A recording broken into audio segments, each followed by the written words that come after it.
అందరికీ నమస్కారం. కథలోకి వెళ్లే ముందు మన ఛానల్ని సబ్స్క్రైబ్ చేసుకుని వాళ్ళు ఎవరైనా ఉంటే తప్పకుండా సబ్స్క్రైబ్ చేసుకోండి. ఖాళీగా ఉన్న ఉయ్యాలను చూసి నిర్వేదంగా నవ్వుకుంది భూమి. భూమి అని పేరు తనకి ఏ ముహూర్తాన పెట్టారో కానీ ఆ భూదేవి లాగానే ఏమి జరిగినా నోరు మెదపకుండా భరించాల్సి వస్తుంది. అయినా నోరు తెరిచి మాట్లాడితే మాత్రం ప్రయోజనం ఏముంది?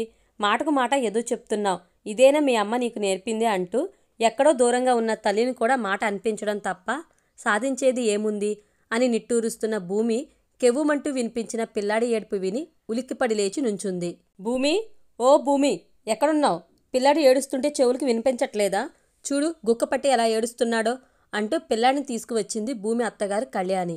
మౌనంగా అత్తగారి చేతుల్లో నుండి పిల్లాడిని అందుకుని బిడ్డను ఒడిలో పడుకోబెట్టుకుని పాలివ్వడం మొదలుపెట్టింది. నీకెన్నిసార్లు చెప్పాను పాలిచ్చేటప్పుడు పిల్లాడి తల కొంచెం ఎత్తుగా పెట్టుకోవాలని అంటూ భూమి దగ్గరకు వచ్చి ఒడిలో పిల్లాడిని సరిచేసి పడుకోబెట్టింది కళ్యాణి. పాలు తాగడం అయిపోగానే మళ్ళీ మనవడిని భుజాన వేసుకుని, వీడిని నేను చూసుకుంటానులే, నువ్వు వెళ్ళి ఆ వంట పనులు చూసుకో, మీ మావయ్య పొలం నుండి వచ్చే టైం అయింది అంటూ పిల్లాడిని తీసుకుని తన గదిలోకి వెళ్ళిపోయింది కళ్యాణి. నిట్టూరుస్తూ వంటగది వైపు దారి తీసింది భూమి. పొయ్యి మీద చారు మరుగుతుంటే ఆ చారుతో పాటు ఆమె మనసు కూడా మరగడం మొదలుపెట్టింది.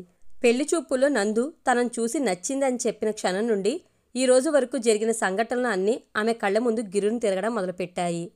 అబ్బాయికి అమ్మాయి నచ్చిందంట, ఇక మిగతా విషయాలు మాట్లాడుకుంటే ముందుకు వెళ్ళొచ్చు అంటున్న మధ్యవర్తితో ఇప్పట్లో అమ్మాయి పెళ్లి చేయాలన్న ఆలోచన లేకపోవడం వల్ల మేమేమీ సమకూర్చుకోలేదు, అనుకోకుండా వచ్చిన గుండె నొప్పితో రేపటి రోజు ఎలా ఉంటుందో అనే ఆలోచనతో ఇప్పుడు ఈ పెళ్లి చూపులు ఏర్పాటు చేశాను.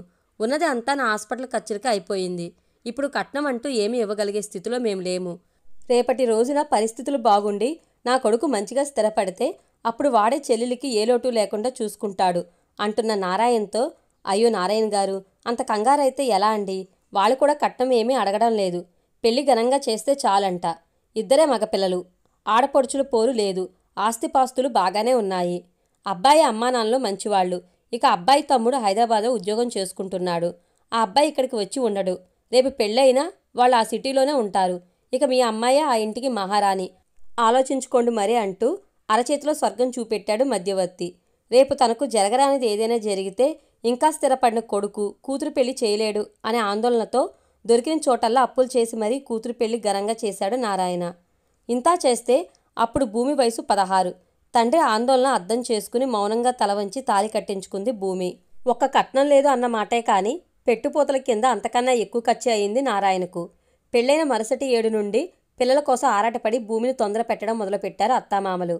పిల్లకు అంత వయసు ఏమైందని అంటున్న భూమి వాళ్ళ అమ్మ మాటలు పట్టించుకోకుండా, మన రోజుల్లో ఇంతకన్నా చిన్న వయసులోనే పెళ్ళిళ్ళు చేయలేదా?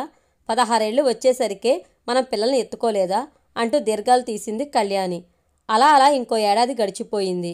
ఈలోగా కరోనా మహమ్మారి బారిన పడి నారాయణ కాలం చేశాడు.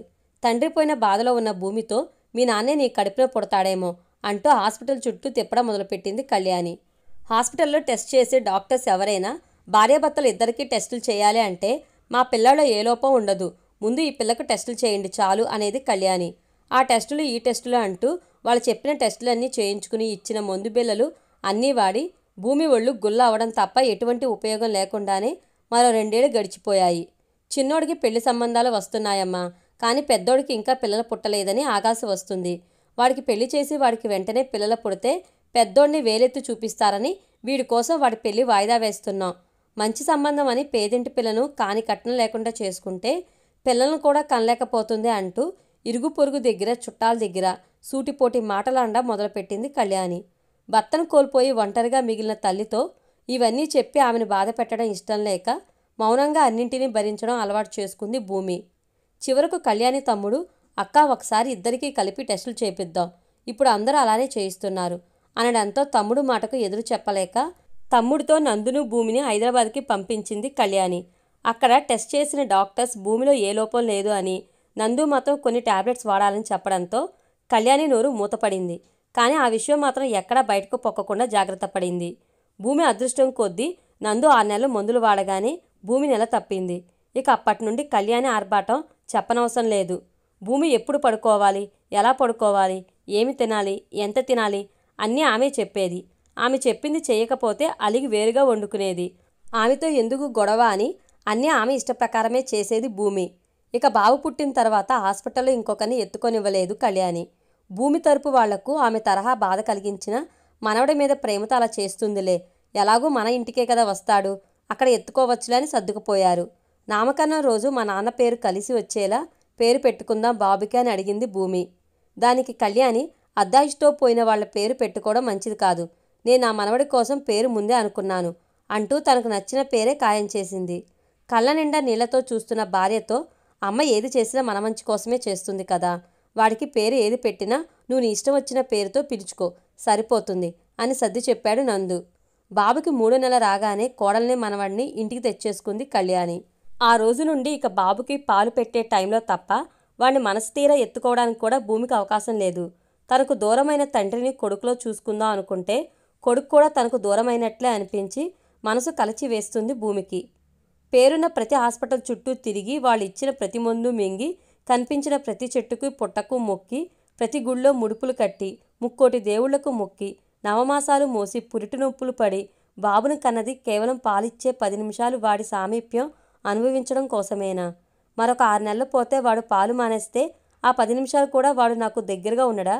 ఇంతకీ మాతృత్వం నాకా మా అత్తగారికా అని భూమిలో సుళ్ళు తిరుగుతున్న ప్రశ్నలకు జవాబు చెప్పగలిగేది ఎవరు?